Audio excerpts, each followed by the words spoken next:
Season 4 of Chefs, Deliciousness, and Cocktails starts right now. Woo! This is Trey's Chow Down Live, hosted by Trey Chapman, restaurateur, rancher, publisher, food blogger, TV show, and podcast host. The show is raw, real, unscripted conversations about the culinary world. I'm producer Ron, and this is the best of Trey's Chow Down Live Seasons 3 and 4. As we prepare for all that the new year brings us, we look back at some of the highlights from the past 2 seasons. We are out here at our South Victory Plaza with the man that we turn to whenever we want to know what food is the best in the state of Texas. That is Trey Chapman of Trey'sChowdown.com. Best breakfast spots in North Texas with Trey's Chowdown. So food expert Trey Chapman. Texans know beef, and if you're looking for the best steak in town, we called in the food expert Trey Chapman. Trey had the privilege of interviewing some of the best and brightest in the food and beverage industry this season. Let's get started with a harrowing personal story from Chef Justin Wern, formerly at the Statler, now at Bow Lounge, Dallas. Okay, so you told me a story before this, which shocked me. When you were working at Statler, you said you just got hired there, but you got shot. I did, but not once, but you got shot 2 times. I got one in the chest and I have one in the arm, right through all my tattoos. It's a pretty big hole right there. It is. It was a 45 caliber. 45 caliber. Yeah. So tell me what happened. Tell me the story. It was actually one of my old employees, and he was a pretty good kid. He worked for me as a food runner when he was, I guess, 18 or 19. Right. And he started getting in with the bad crowd. Oh yeah. And he knew where I lived, and I mean, I trusted him so much that he has babysat my child. Wow. And he used to, I tried to keep him out of trouble. He would say, "Hey man, I need some money. Can you help me with anything? Can I do anything?" He would wash my dishes or clean up my house or do my yard. And then I could tell he started doing bad stuff, and saw the people he was hanging out with. So I kind of cut him off. And one day he stole my wallet. So I called the police, got my wallet back. I still have the same wallet. I've had the wallet since I graduated, 20 years. So I wasn't going to lose that wallet. No.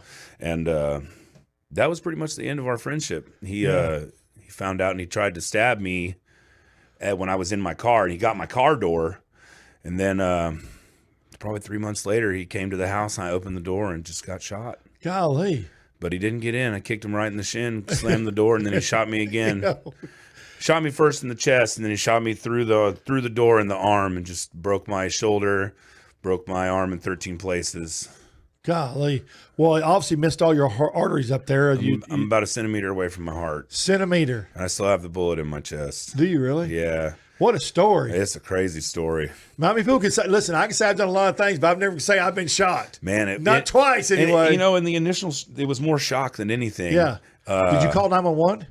My buddies called 911. Were they in the house with you? I had a bunch of people there. It was a Thursday night. I was watching football. Oh, wow. You're lucky. Chipotle. Yeah. You're eating Chipotle? Eating Chipotle. Yeah, and one of my buddies, he just, after about 2 minutes, he got off the phone. He just started hugging me to stop the bleeding and just hugged me until they got there. That same guy came and visited me the next day and hadn't changed his shirt. He had my blood. Oh, wow. He was a weird guy. he also used to work for me. Yeah, I was very fortunate. Hey. My son was actually at the house like probably 4 or 5 hours before that, and I dropped him off with his mother. Oh, that's good. Man, That'd have been bad. I had a couple close calls. Woo. Ugh. Oh, well, I just had to tell that story because that's just unusual. So I just kind of. It's a crazy story. Yeah. Thank goodness he survived, and we're all luckier for it. Chef Justin Wern at Bow Lounge, Dallas. Coming up next, he was called the single most talented cook I ever worked with by Anthony Bourdain. Executive Chef John Teaser, also known by the name Jimmy Sears in Bourdain's best-selling memoir, Kitchen Confidential, was also a 2-time contestant on Bravo's Top Chef. Let's hear from Trey and Chef Teaser. How long did it take you in your assumption? How long did it take you to figure out the dry age process to where you were happy with it and where it was consistent for you? Oh, at least 3 or 4 years. Yeah. Where I can kind of control its outcome and its consistency.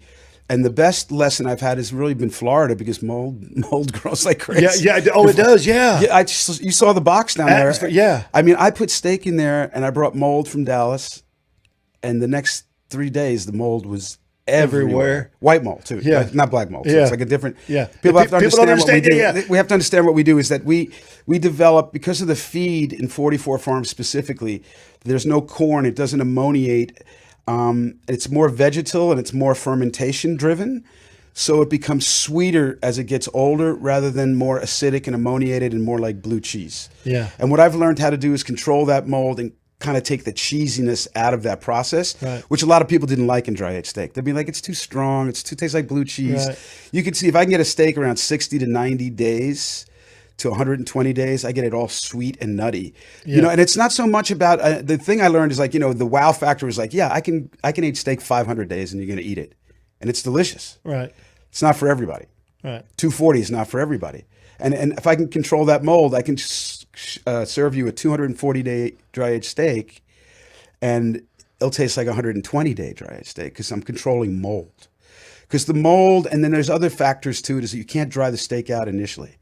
So your fan, because all these companies try to come to me, these new companies where you can dry age steak at home. Right.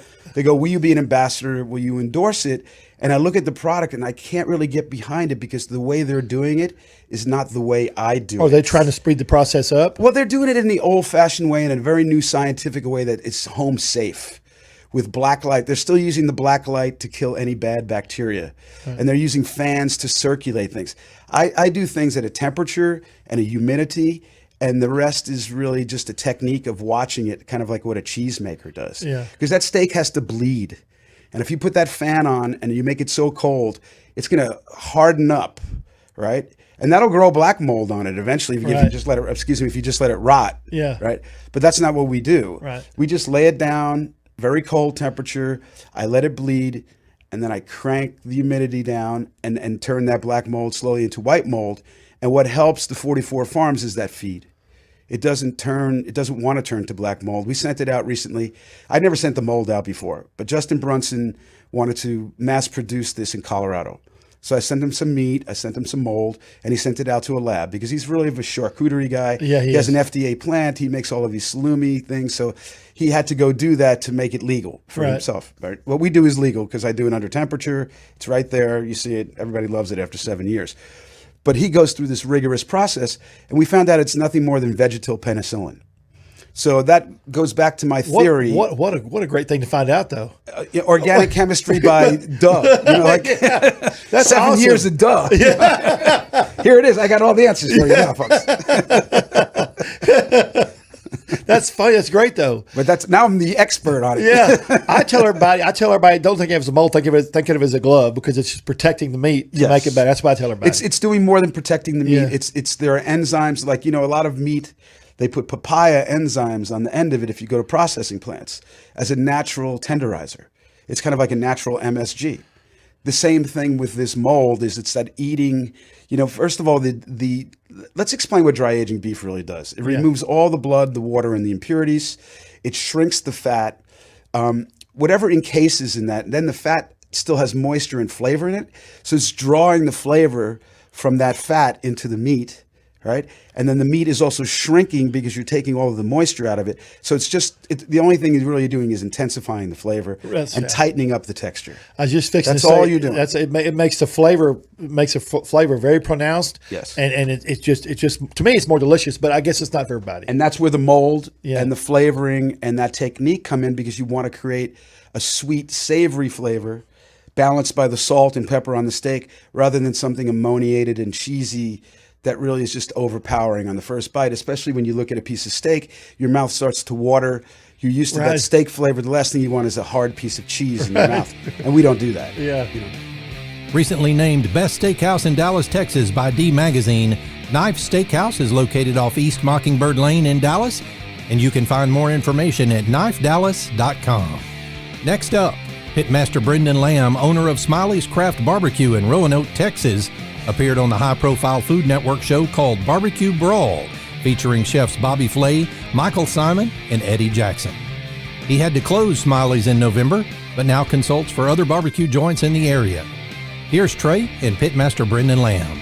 you were just on Barbecue Brawl. How'd you get casted for Barbecue Brawl? They, as you like to say, slid into my DMs Did they on really? Instagram. Yeah, so they told me that there was a casting company that I had worked with before, and they, I guess, were casting, and they're the ones that do the stuff for Barbecue Brawl. Right. But yeah, after everything went through, they ended up telling me that I was going to be on season 2. So I get there and we shot in Bee Cave, which is down in Austin. At this little place called the Star Hill Ranch. It's if you've never seen it, it's really cool. It's like a little western town, but they set it up the barbecue area down there, and we did it. And I got to meet Bobby Flay, be on Bobby Flay's team.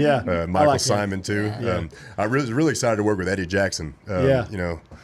Was it chilly? Would you shoot it? Yeah, it was. So during the day, it was about 70, 80 degrees. And then at nighttime, whenever, during the end of the shoot day, it started getting to where it was windy and about 60. So, It was March when he went down there to film. Okay. So you can't really, I can't wear this and then towards the end of the shoot put on a jacket that messes up continuity. So we're sitting there just freezing, pretending like we're not. No, the reason I asked you is because I could tell you were cold sometimes. Really? It's funny. Your nose get a little red. I didn't hide it very well. I said, either somebody's back there whipping his butt or it's cold. Both. Could be both. Long days of shooting. Yeah, very long days. Yeah, it's long, isn't it? About 10 hours-ish. Yeah. And then, half of that's cooking. Sometimes half of it's cooking. Sometimes they give us 30 minutes, to cook. And then we're still out there for 10 hours, and there's only two 30-minute segments. Yeah. So craft barbecue is you're pretty much taking your time to make everything like by artist. hand. Yes, everything is made by hand. So traditionally in the Texas barbecue, you get your Benny Keith or your Cisco potato salad in, and that's you kind of spruce it up to where you want it to be. But everything with us is made from scratch. Everything. Down to the we buy the brioche buns. I'll tell you that much. But other than that, down from the pickles, the onions, the rubs, everything is made from scratch. Sauces. And it's just really cool because we're able to show kind of our personality through our food. And we're able to change it up all the time, and being able to call it craft barbecue, people understand that, hey, this is kind of chef driven, and we're going to change it up a little bit. Time consuming. Brendan plans to host backyard events teaching barbecue techniques with a company called Barbecue XO, and he'll make a return in 2022 at the For the Love of Barbecue Festival in Roanoke. Best of luck, Brendan. If you've ever spent time in the Fort Worth stockyards, then you're already familiar with our next guest. Chef Tim Love is known as much for his vibrant personality as he is for his signature urban Western cuisine, creating inspired and innovative dishes that have earned critical and popular acclaim. Widely known as a de facto ambassador for Texas, here's Trey's visit with Chef Tim Love. Tim, you've been in the restaurant business a long time. People that don't know, you've got your so you started here in Fort Worth, correct? The first restaurant that I owned was here in Fort Worth in the stockyards. Yeah, Lonesome Dove. It's 20 years old this year. Right, one of my favorites. I guess that's probably the first restaurant that I ever ate at that you had. Yeah, probably so. Yeah, it's been quite a run over there, and we hate to relate it back to the COVID, but the thing is, we celebrated 20 years in June. We're just waiting until this thing's over so you can really celebrate it proper. That's right. So we just kind of kept it on the low for now, but it's been a great run at 20 years there. Okay, so can we go through your restaurants real quick? Yes. Would you like me to list them off? Yeah, please, if you don't mind. So obviously Lonesome Dove Fort Worth is the original. We have 3 Lonesome Doves, so one in Fort Worth, one in Austin, right, and one in Knoxville, Tennessee. Then we have the Love Shack, which is my burger joint. We have one in Fort Worth, one in Knoxville, one in DFW Airport. Right. Then we have the White Elephant Saloon, of course, which has the chili parlor in there, which that's the hidden secret of everything, by the way. Yeah, people still don't know about that either. Yeah, that chili parlor, it brought that back from the old days. There used to be chili parlors all over the place in the stockyards, right. And so I wanted to bring that back. We have a really good Texas Red, so if you want to check that out. And then also in Fort Worth, we have the Woodshed Smokehouse, which just celebrated 8 years. I love that concept, by the way. It's just been thriving, even with the COVID. And then Gemelli, which is one of the newer restaurants that I've opened in town, my Italian place, and it's over off White Settlement, and it's got these beautiful gardens. We have 10,000 square feet of vegetable gardens. Yeah. We grow our own vegetables and all of our own greens. We have live music there. We have an awesome gospel Sunday brunch, bocce courts. I mean, it's just It's probably the most photographed spot in Fort Worth right now is in front of the love sign, by the way. I mean, I don't know what it is, but every girl that comes there has to take their picture in front of the love sign. So it's pretty fun. With restaurants spanning the nation from Seattle to Knoxville, Chef Love is chef and owner of beloved Texas restaurants Lonesome Dove Western Bistro, Woodshed Smokehouse, Queenie's Steakhouse, Jamel, Attico, and Love Shack, as well as the storied White Elephant Saloon. Learn more about Chef Love online at cheftimlove.com. More great culinary talent. Next up, Pitmaster Tab Singleton moved to New Orleans, Louisiana to work under the master himself, Chef Emeril Lagasse. He was a contestant on the Food Network's Chopped and Destination America Deep Fry Masters and took home the grand prize of winning both competitions. Here's Trey and Pitmaster Tab. Well, I know you do tacos, you do burgers. Mm-hmm. You do sausage, you do turkey, you do brisket, you do full barbecue lineup. But yeah, we do full barbecue lineup, but specials we try to, for our area, we try to do something off the wall that they're not used to. So we did burrito ramen, which sold out the box. We've done barbecue ramen. We've done pho.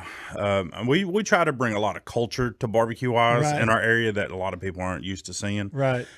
So I want to talk about Chopped because you were on Chopped. Mm-hmm. What was that like? First of all, how did that come about? Well, actually, funny story. There were some producers in the area, and they in New Orleans. Okay. Well, they were we had a food bar where you're right there in the kitchen. Well, there's this one guy that he's at the roast, which is right in front of me. Right. So I'm sitting there calling out orders, and he's been getting his face caved in the whole night. And well, in front of everybody, he just turned around and smarts off to me. And he said, "If you think you can do better," so I turned around, I moved the printer into the kitchen. I went around, I said, "Get off the station." I was calling out orders and working the station at the same time to get caught back up. Yeah. And then I moved the printer back out, and he was just standing over there at the prep station just staring at me. And I didn't know this, but at the food bar, there were representatives for Chopped. And they're like, "Man, you need to apply. We're going to be in the area next month." And I was like, well, Food Network at the time, Emeril was still on Food Network. I said, there's no way that'll happen. So I sat down, we did a one-on-one with him interview. So you did that. So you obviously won. Yes. Were you pressured? I was nervous. I mean, I wasn't really pressured. I mean, I try to stay calm. And the only thing that was time. I was getting tired. Okay, so what's your social media? Is it everything Fat Tabs? Fat Tabs Barbecue. Mm-hmm. Fat Tabs, and that's Fat PHAT. Pretty hot and tasty. Pretty hot and tasty. Pretty hot and tasty, or pretty hot and tempting. Either way. Yeah, either way. Either one, they're going to work good. That's the fat that I use when I say things now because I don't want to offend anybody. Yep. Because I like that word fat, and that came out of Fridays. Remember, what we talking about? Yeah, I love that movie. Fat Tabs Barbecue can be found on the web at fattabsbbq.com. Desserts are always at the top of our list. These three sisters were looking for a way to change their family legacy, and they decided to reopen a family business that had been closed for over 10 years. Trey visits with Darla McEwen and Nita Briggs, two of the three sisters from Cookie Haven in Dallas, Texas. Okay, so tell us your name. I'm Darla McEwen. That's Darla and? Nita Briggs. Nita Briggs. Yes. And the third one? Kim Haynes. That's the one I met. Yes. Over there at Cookie Haven. Yes. Because y'all were busy. Yes. All the recipes, was it your grandmother's or mom's or something I read? So some of the recipes, 85% of the cookie recipes were our mom's recipes. Okay. And that's where we started with the cookie recipes. Y'all are all characters. I'll have to talk to you 5 minutes and realize you're all characters. No, she thinks she's a stand-up comedian. I exaggerate not. I am funny. I'm funny. She didn't think so. I'm sure you are. So your mom's recipes. Now, what was her cookie recipes? Cookie recipes. So, let me ask you this: did those recipes come from her mom, or did she create the recipes herself? She created them. Yeah. Okay, so she didn't eat, but she created recipes. Yes. She wanted to make money, extra money, so she did it for money, right? So she would sell them. Okay, see, that's awesome. Now, see, I would never, yes. I would have thought she was doing it for the family, or whatever. Oh no. So, no. Well, because we were single mom. And so she had divorced mom and raised 4 girls. Mm-hmm. And so she, our mom always worked. She was always working. And so just trying to raise her girls. Mm-hmm. And so she did the baking for extra money. Okay. Mm-hmm. That's awesome. Yeah. We were doing about 100 dozen cookies every Sunday. Wait. So you started baking them out of your house. Mm-hmm. Yes. On Sundays. Mm-hmm.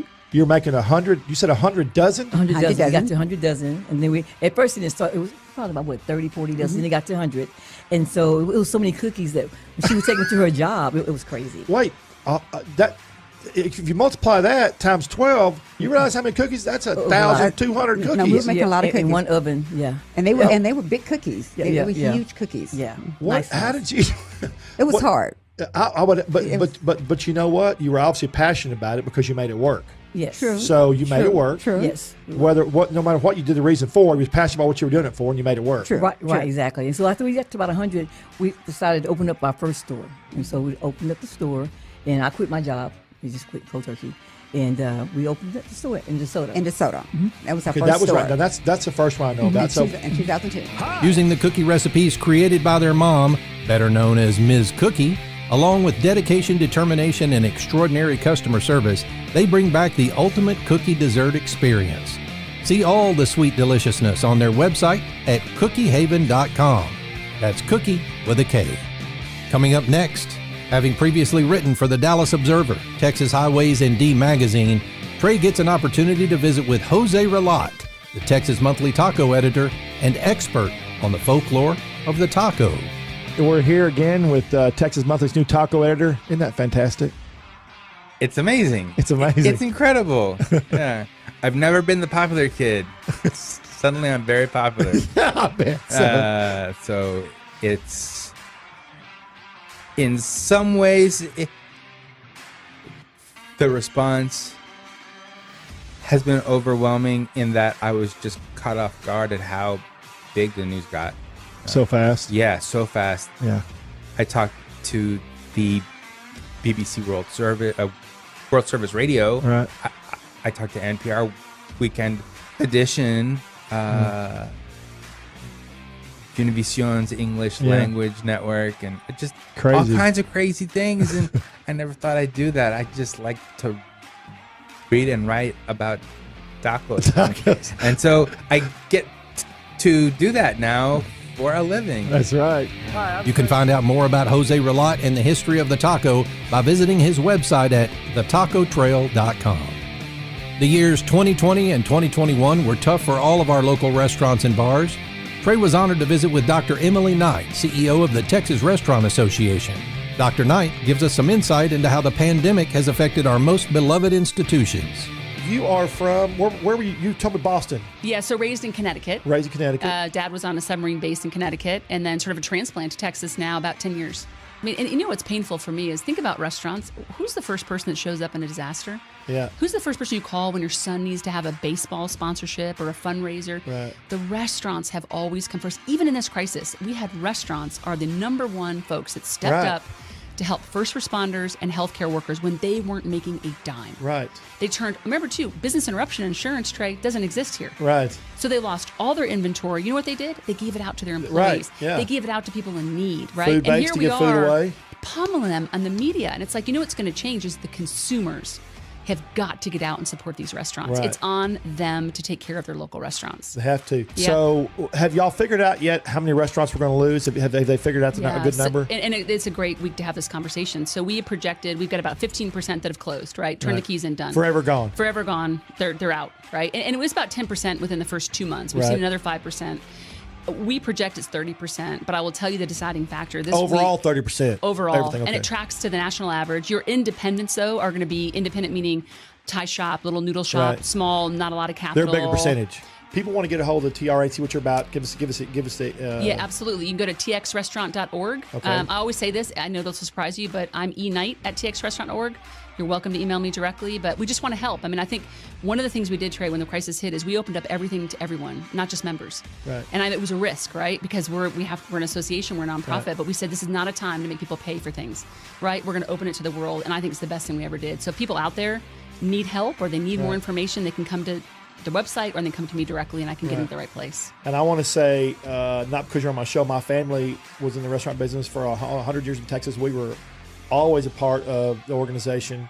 And it's a great organization. Even back then, it was smaller. It was a great organization. And if I owned a restaurant today, or a restaurant bar, I would want to be part of that organization. I think it's a fantastic organization. And for everyone listening, right, this next legislative session is critical. We have alcohol to go. We have retail. We're doing some work with mixed beverage. If we don't solidify that, the minute these executive orders end, all that goes away. The Texas Restaurant Association is the leading business association for Texas's $52.4 billion food service industry, which spans over 43,000 locations throughout the state. Learn more about how the Texas Restaurant Association can help you by visiting texasrestaurant.org.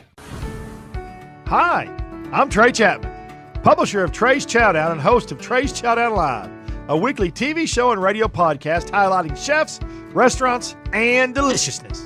The restaurant and service industry is in big trouble due to COVID-19, and they could really use your help. While restaurants and service operations may look normal, they are far from normal. So many restaurants, food trucks, burger spots, barbecue joints, bars, and taverns are literally going broke by the hour and might get worse. So I'm asking everyone to help out the simplest way they can, and that is to please buy and shop local. Whether you're dining in, taking out, or get delivery, you are helping out your local businesses tremendously. Mom and pop owners, chefs, restaurants, and all of our service folks will be so very thankful that you're helping in this difficult time. Oh, and be generous on the gratuity when possible. Thank you so much, and thanks for supporting local. Up next, Trey visits with CEO Dallas Hale, owner of Crafted Bar Concepts, which includes Ebb and Flow and Shell Shack. Your seafood and drink favorites, just the way you like them. I really wanted to talk about Ebb and Flow because you know how ever since I met you over there, it's been a long time, 2 or 3 since it opened, but we had a great time. I love that concept, and the one in Plano just got Best Patio. Best Patio in Plano, got a Best Brunch in Plano, and Best New Restaurant in DFW. Isn't that fantastic? Yeah. Yeah, a lot of good flavors. A lot of good flavors. So it started in Deep Ellum, correct? Correct. Ebb and Flow in Deep Ellum. How did that concept come about? So that was my brother and my sister-in-law, and it was a little concept idea that they had that they brought me in on. And, right out of the gates, it opened right about COVID, and we stayed the course and fought the fight, and we did well. It was just such a cool vibe and cool concept. It was time that, we tried to expand it, came up with, found a spot in Shops of Legacy, tweaked it, a little bit different from Deep Elm to Shops of Legacy, but stayed the main course. Laura decorated everything, and, kudos to her because she's really the one who gets the award, So Dallas, what would you're CEO, but you've got so many concepts now. How do you classify yourself? Well, I'm president CEO of Crafted Bar Concepts, which all the concepts fall under that. And we've got, now we've got Sushi Marquee, we got Ebb and Flow, Shell Shack. So, everything's doing really well. Got some new concepts coming up. Yeah, you are. This is, you told me that was out there. That's the Back Nine Dallas roll. This is, it's plenty, isn't it? Oh, yeah. You got shrimp tempura in there, cream cheese, crab, little sliver of jalapeno, salmon on top. Guacamole with a little spicy mayo and eel sauce. Look at the beautiful thing right there. This here, we got some sashimi over here. Oh, sashimi. Look at that. I love the way you do this at the Rose. I saw that out there earlier when they were doing that. That's salmon, some looks like tuna. Got some albacore over there. Look at this. This looks fantastic. So this starts going on your healthier options. We can also take sushi and wrap it in cucumber. So that is a completely riceless roll. Oh, it's riceless. Okay, so that's got protein, and there's actually no carbs in that, is there? Correct. Yeah, see, there's no carbs. It looks delicious. This one right here, this is called the Happy Wife, Happy Life. Right. Named after Angela because she liked it so much. But she had a roll and Sabasa created this also. That she wanted riceless. So that's how this came across, Happy Wife, Happy Life. And it's got your tuna on the inside. It's wrapped in soy paper, and it's got crab on the outside, a little spicy mayo, little eel sauce. One of my favorites, one of the big time, and this is one of the ones that we didn't change the name because it is universal. You can get it at a lot of places. It's called Butterfly Kisses. Butterfly Kisses. Look at that dish. And it is crab on the inside, wrapped with salmon, jalapeno on top. It's got a little spicy mayo. Just a very delicious dish. And then what is this? Yellowtail Heaven. Yellowtail Heaven. Yep. That too looks fantastic.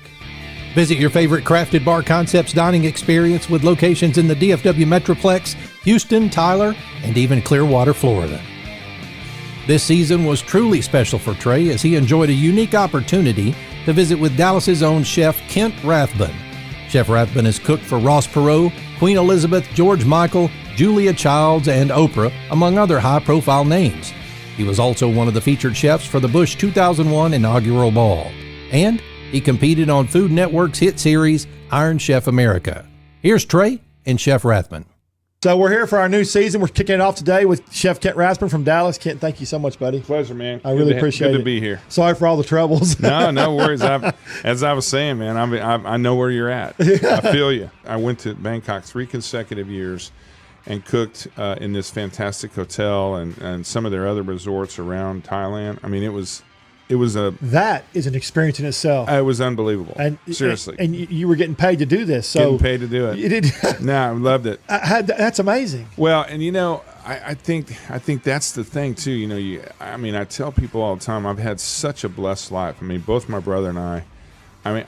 Look, we have bad days like everyone else, sure. But I'm going to tell you, I love what I do still today. I dig it. I'm passionate about food and drink. I get up every morning and say, man, what's the day going to bring? It's just the way I am. Exactly. And that's awesome. What was your favorite thing about Bangkok? Well, if you could take anything away, what was your favorite thing about it? Street food. Oh. Absolutely yeah. Street food. Okay.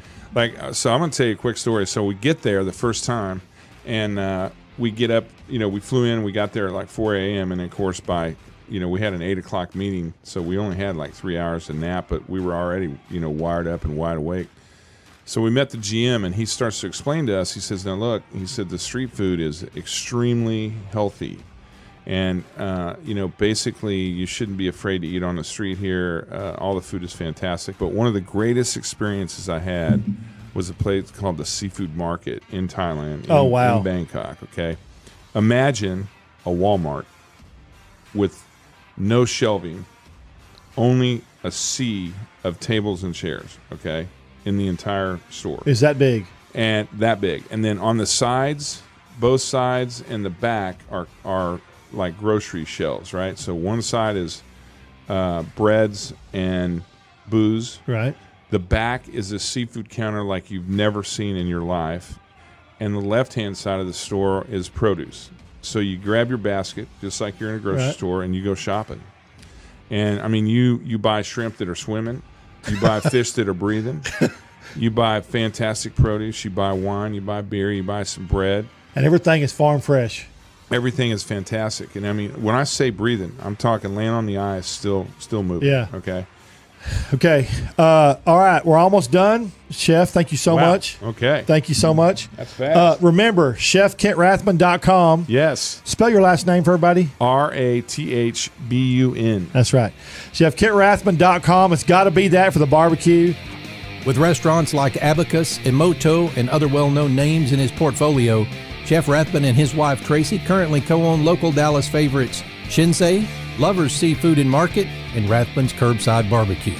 Learn more about Chef Rathbun on his website at chefkentrathbun.com. Next up, originally started in 1978 as Roy's Smokehouse in Princeton, Texas, it had become such a local favorite that Roy had to move to a bigger location. He called the new location Hutchins BBQ, and Trey talked with pitmasters Tracy and Wes Hutchins. When did y'all start? 1978. 1978 in McKinney. In McKinney. Not in that location. Not in that location, correct. Dad started actually about 5 miles outside of that location in a little town called Princeton, Texas. Which was all farmland at that time. Right, exactly. And then when I come of age at 18, 19, me and Trey got in business with Dad, and then that's when we moved to McKinney.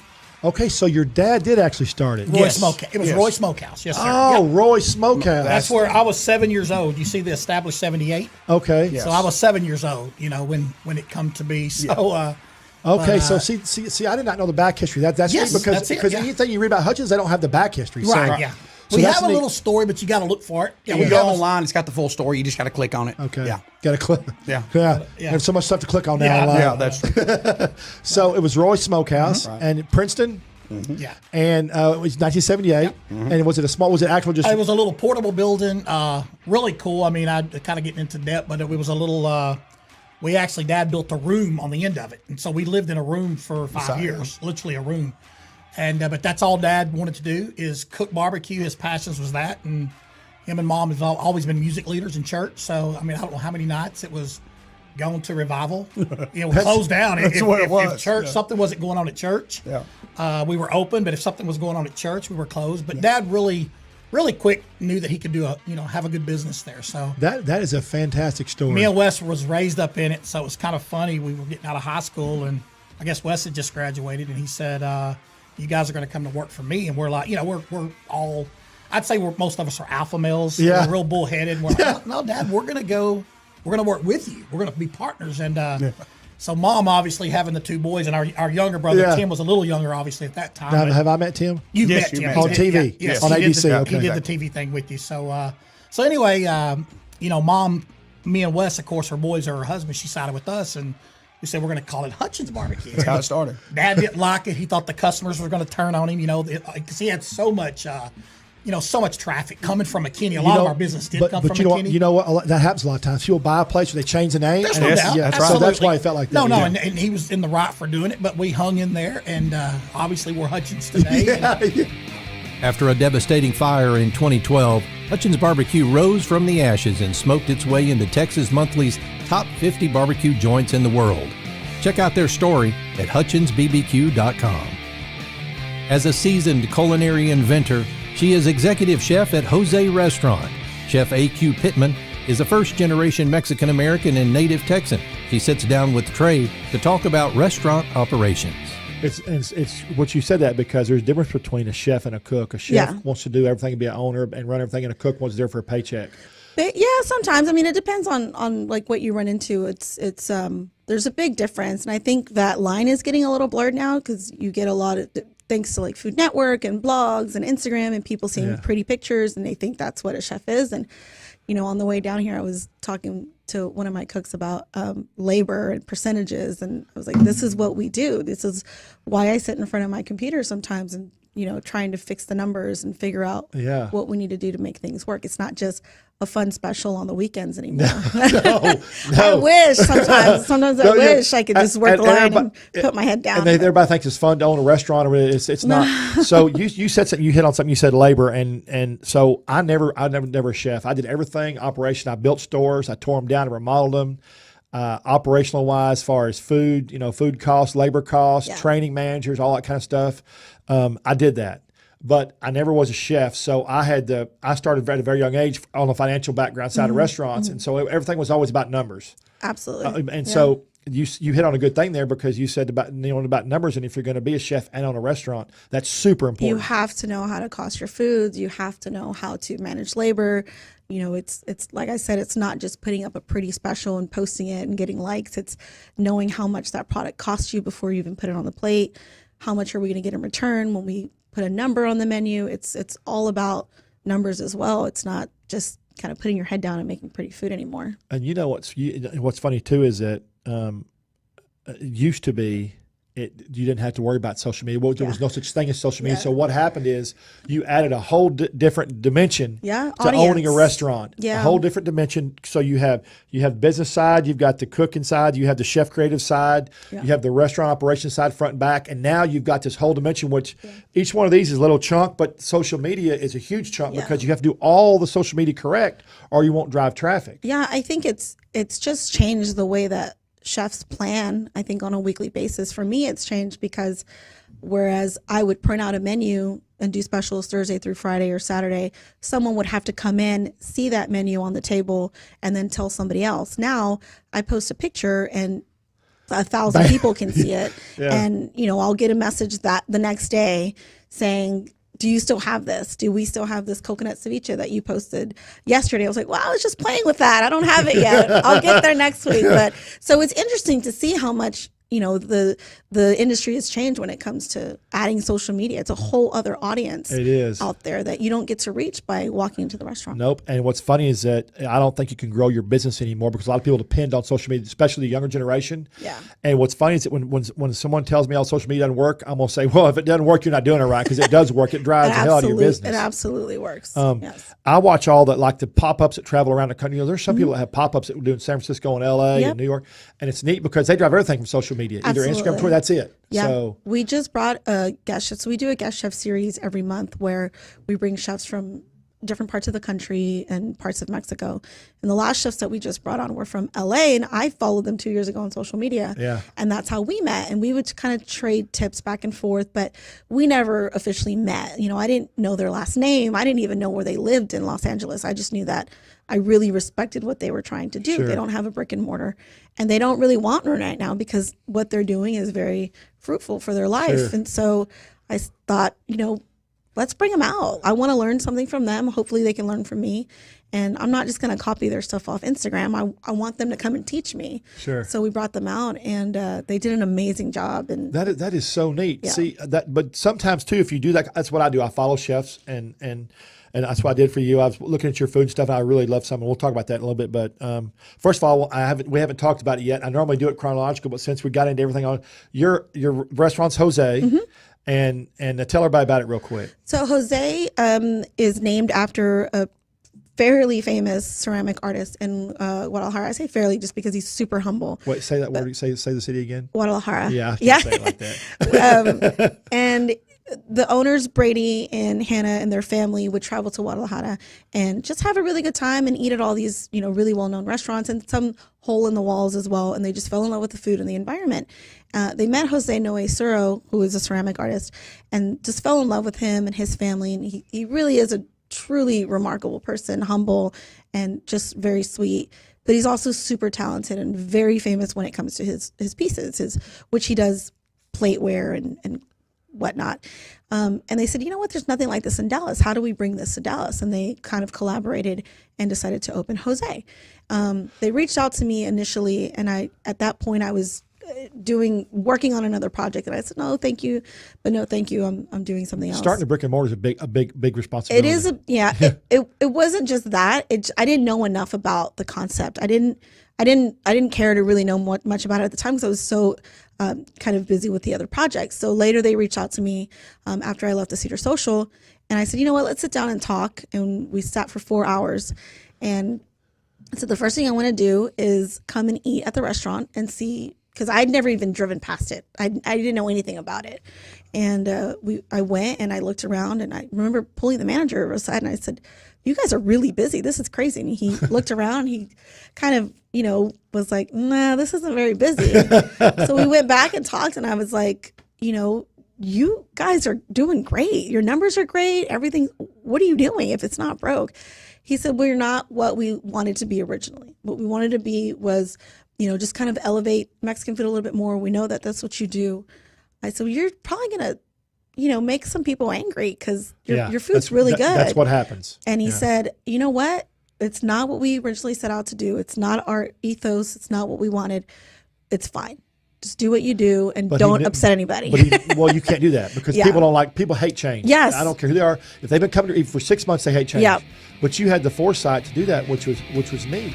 Well, Chef AQ, as she is known to her friends and patrons, was named Best Chef of the Year 2018 by Eater Dallas. It also took top title at Dallas Observer Iron Fork 2018. She brings over 15 years of acclaimed culinary experience to Jose. Next up, Chef Melvin Roberson says the idea of Doughboy Donuts came after 15 years of restaurant experience and a desire to build a company of his own. Doughboy Donuts took Dallas-Fort Worth area by storm and was embraced with open arms throughout North Texas. Trey sits down with the Donut King himself. How did you cook your first donut? Tell me, did you go to Bed Bath & Beyond and buy the fryers? I did. So let's go through that process. It was interesting. It's a cool story. Yeah. So I went to my parents and I told them this idea, and they were just like, no, this is crazy. You're insane. I'm like, no, but you have to believe me. And I think my mom was more so on board than my dad, because my dad was sitting in the recliner and he was like, nah, I'm not even getting up. I don't care. And they thought you were just kidding. They thought I was messing around, but they soon figured out I was not. But so I went back and forth with a lot of different things as far as flavors and profiles. I want to take you back 1 second to your dad sitting in that recliner. And he said, oh, no. What happened from there? What was the process from there? This is a combination of 3 or 4 different recipes. I picked from here, I pulled from there, I threw this out, added that, whatever. My uncle is in culinary, my aunt is in culinary. They both teach at Ben Barber Technical High School. in Mansfield, and they're chefs there, the chef teachers. So I got some input from them, input from my parents. Long story short. So self-taught. Who? You are self-taught. I'm self-taught. Yeah. I'm self-taught, yes. Yeah. In your kitchen. In the kitchen, yeah. By you and mama. Me and mom, yeah. I'm an only child, and I didn't get this big by accident. So I used to stay home a lot too. Actually, summers I like to stay home. You know, I'm a bit of an introvert, so home alone, that's my thing. So, and I had to eat, so, you know, I just started making stuff up, or she would leave something, or I'd make something, and it got to the point they were like, okay, you're going to cook once a week, you know, for the house. So that's kind of really how cool, I got though. that. So, yeah. You know, I think more families should do that nowadays. I truthfully think that we could get back to being a more family units. For sure. If the kids had to cook and clean one day a week, each child, if there's 2 or maybe 2 days a week, I think it makes them have a lot of more respect and understanding of what it takes to run a house and all that stuff. Yeah, absolutely, definitely agree. But so you did. But I'm trying to get to with my dad. Yeah. So we finally, when we got this recipe down, he's in the recliner, he's watching TV, he's not interested in anything we're doing, and that first bite, he was hooked. First bite, he was just like, he looked at us and we're like, yeah, we told you, like. Come on, man! Like it works, right? You like it, right? He loved it. So yeah, did he finish it? Oh yeah, of course. yeah. Do you remember what donut that was? It might have been the last call, if I remember correctly. So the last call, what was it? The last call is a maple syrup, Nutella, peanut butter glaze, topped with coconuts, chocolate chips, pecans, and Oreos. Stop. So a little bit of everything. That sounds like a state fair donut. Yeah, that's kind of that's kind of the basis on it. So you did that one. So you obviously got your dough correct here from scratch dough. Mm-hmm. And when you're talking about trying to figure this out at home, that is seriously made from scratch. Yeah. I mean, you can't get any more made from scratch than that. Absolutely. Yeah. So was it like when you got it done? Were you happy? It was, and because I had worked with some of the dough that I had done in the very early stages, and if you've had a donut from me in the very early stages, I'm sorry. They probably weren't good, but I appreciate you still supporting. But heavy, overapproved, super, super dense. But this right here has got the good balance of having that density and having that softness. The light, fluffy, melt in your mouth generally is not a scratch-made product. So this has got some body to it. It's got some bite. You know, you're gonna work in your jaw. So that's kind of the point I wanted. I want it to be different enough that it didn't scare away the people who are used to that mom and pop thing, but you know, something that like it's different, and it is, and it's not for everybody. And that was a hard pill to swallow, that everyone was not going to like these. Yeah, and it is what it is. What you're saying is if you want to do it for the mass, you could do something like Krispy Kreme or something like that, where you mass produce everything every morning, right? Exactly, exactly. And no, I call you a craft donut. That's what I call you. Yeah. Because you're a handmade product. Mm-hmm. Everyone's made to order. Right. No matter how big the order is, and we're going to get into that in a few minutes because some of your stories are funny. But everything that you did brought you to where you are today. For sure. And you're very successful. So you did that, and then you went and you started making donuts out of your house. Now I love this story. You started making donuts out of your house, right? Yeah. So tell us about how that started, and you got your mom, dad, everybody involved. Yeah, I started an Instagram page. Good old Instagram. Good old IG. Mom was like, well, don't put anything up, and I'm like, nah, I'm going to post it. And people started, get a few likes here, get a few likes there, and every picture I took was in my kitchen on one of my plates or on one of my parents' plates. Right. Did that. I just lost my train of thought. Yeah, making it from home. Right. Yeah, put on Instagram. Then I started getting orders from people that were following me. Hey, can I get half a dozen? Can I get a dozen? At the time, I'm like, yeah, sure. So between working and the family life, I was like, yeah, I'll make donuts before work and I'll drop them off to you in Walmart or at the mall parking lot. And how much were you charging at that time? I can't remember. I'm sure you weren't charging for delivery. You were just doing it and dropping it off. I was just doing it and dropping it off. Whatever. Slinging donuts, boy. Just slinging the dough, man. It wasn't anything. There was very little thought put into it. So I was like, hey, what do you want? You want one of this, one of that? So if they wanted a sriracha maple bacon, I would make one piece. Just make one? Yeah. And what the? Yeah, I just wanted to get it out there. And I had no idea. In my head, I thought it could get to something like this, but I had no idea. So. Yeah, it's a dream. Exactly. But you have to chase your dreams, and you chase that dream. Yeah. And that's what's important. Anyway, so go ahead. You did it. You're making donuts. Making the donuts, meeting people in random places late at night or early in the morning. And then it got to the point to where I couldn't necessarily leave my job. I had a good job. I didn't want to leave. But you couldn't make any more donuts. But the balance was just too hard to keep up. So that's when I got the food truck. So I said, hey, I'll do my food truck from on my off days or on other days, because we have donuts laid out all over the place in people's kitchens and my kitchen and my parents' kitchen. Yeah, so before we talk about the truck, I want you to tell about the big order we had, everything laid out there. Yeah. Tell us about We that. had this large order. Actually, this happened to me twice. I was doing an order for someone in downtown Fort Worth, and I lost that account on this time because I couldn't keep up.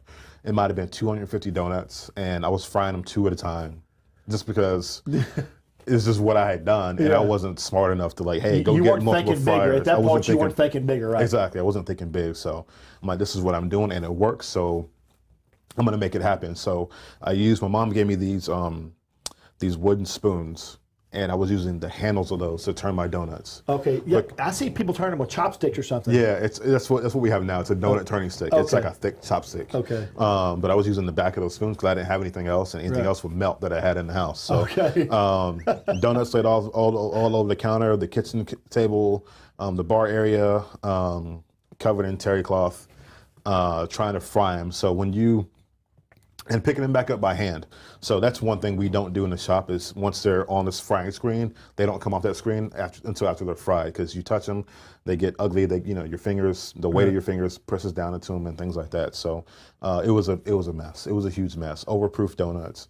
I would burn donuts because I was too busy dropping them and then running over here to grab more to do this. Trying to make a circle, right? Trying to make a circle, yeah, and it was way too much. But so you know what? You didn't quit. I didn't. You didn't quit, brother. And that's why you're here now. Man, it was tough, but yeah, I didn't quit for sure. So you did that, and was there a point where you had cake and flour and everything all over the house, or was it just? My wife hated it. She hated it. I had bags of flour here and toppings here and stuff laid out, and I got 3 kids, so they were all over the place. And I'm like, hey, this is my area. Don't touch my area. And yeah, it was. Dude, I have OCD. Yeah. I would have a freaking heart attack. I'd probably had to leave. Yeah, it's bad, especially before work. If I'm running late or something's happening, and I'm like, sorry, I got to leave this here. It's covered in flour, and there's stuff all over the place. And I'm sorry, just put it in the sink. I'll wash it when I get home.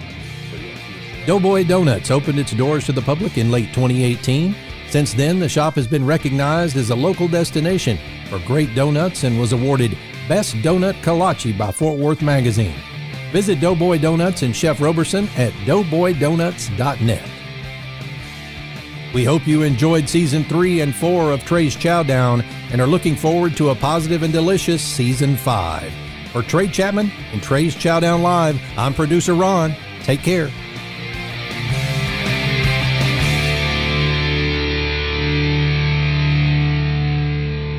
Hi, I'm Trey Chapman, publisher of Trey'sChowdown.com. I'm passionate about finding the best food, drinks, and chefs, and sharing it all with you. I should know I have over 5 decades of food experience. Find me on any podcast platform, Facebook Live, or just Google me. Now you can watch and listen to all my great finds every week on my live TV and radio podcast at Trey's Chowdown Live. I'm Trey Chapman, author and publisher of Trey'sChowdown.com. I have 5 decades of experience. Hi, I'm Trey Chapman, owner and... Do it again. I keep looking at that camera over there. Okay, more movement? Is all this is okay? Hi, I'm Trey Chapman, author and publisher of Trey'sChowdown.com. I have 5 decades of food experience, and I love sharing them with you at my site, Trey'sChowdown.com. How's that look?